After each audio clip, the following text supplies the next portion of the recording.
Dyna ni diwrnod ola yn AIZAWL, a diwrnod arbennig iawn. Wedi treulio drwy'r diwrnod, drwy'r dydd i gyd yng nghwmni y Pennod.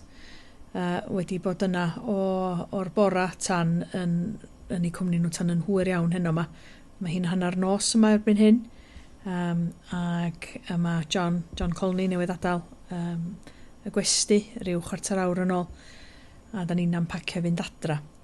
Felly, prif bwrpas heddiw yma wedi siarad efo gwahanol arweinyddion o fewn y Pennod i weld sut maen nhw'n gweld dyfodol yn perthynas ni. Mi gafon ni amser arbennig iawn yn eu cwmni nhw.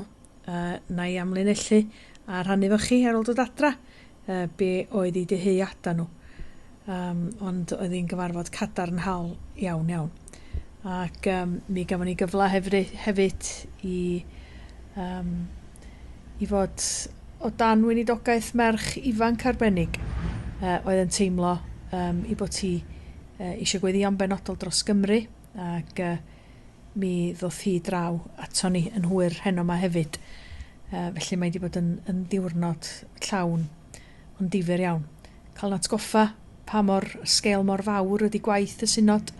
75 o weithwyr yn gweithio o'r swyddfa yno. Dysgu fwy am i'w ffordd o weinyddu nhw a gweld ar un ystyr fod ganddyn nhw gymaint fwy aelodau na Eglwys Presbyteraidd Cymru bod nhw mor syml i trefniadau gweinyddol ond eto mor hynod effeithiol hefyd.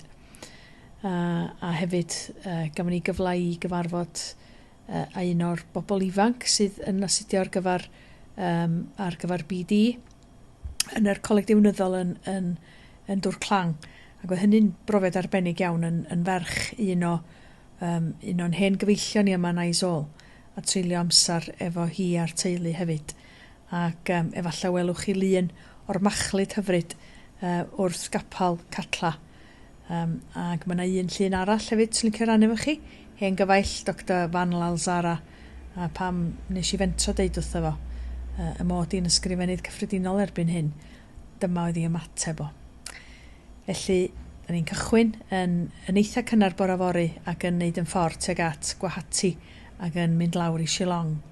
Diolch i chi am wrando.